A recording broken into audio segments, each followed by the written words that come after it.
of Jan, the Small Sun champion and Ferrari's biggest fan, as of course we are ready for the red hot lap of round 8 of the 2025 FIA Formula 1 World Championship, which is of course the one and only, the crown jewel of Formula 1 that has been pretty much ever present on the calendar since the inception in 1950, the Monaco Grand Prix. Oh yay!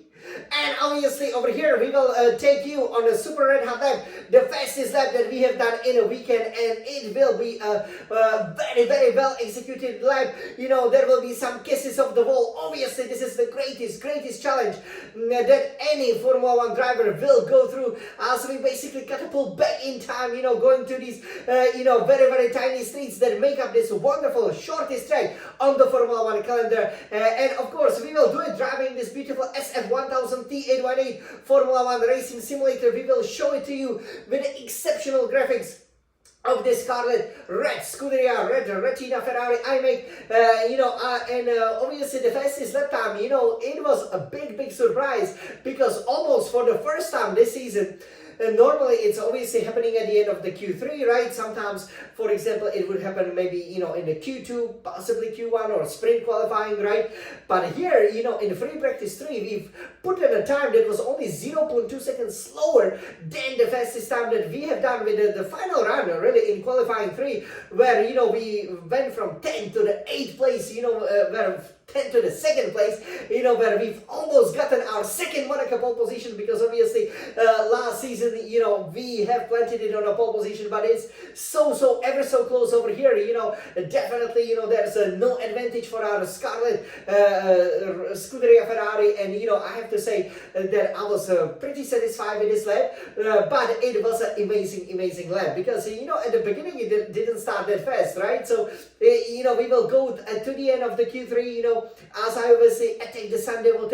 It looked good, but I was early on the power, kissed the wall over there, but thankfully nothing happened to the car. You know, then as I rounded off my way through the casino into the braking over here to that, you know, right 90-degree turn, and then for the hairpin, you know, I still didn't have much of a time, same for the 2 90-degree corners, and then obviously, you know, heading through the tunnel.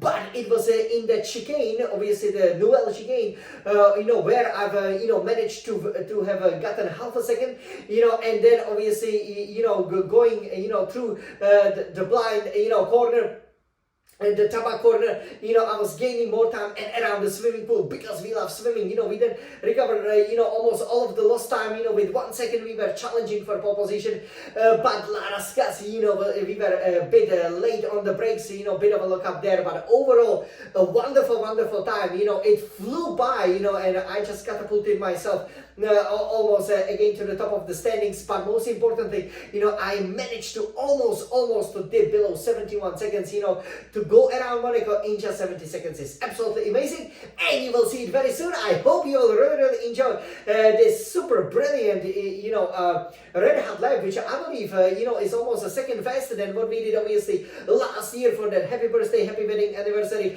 fastest lap. So definitely check it out. You know, you can see just how much of an improvement there is with the practice. You can also check out the setup to just see how Jan, the Small Sun champion and Ferrari's biggest fan, almost planted it on pole position at the end of the Q3 over here. So are you excited to see it? Of course you are. So everybody, without further ado, you know what's coming. 3, 2, 1, let's race! This is Monaco, the crown jewel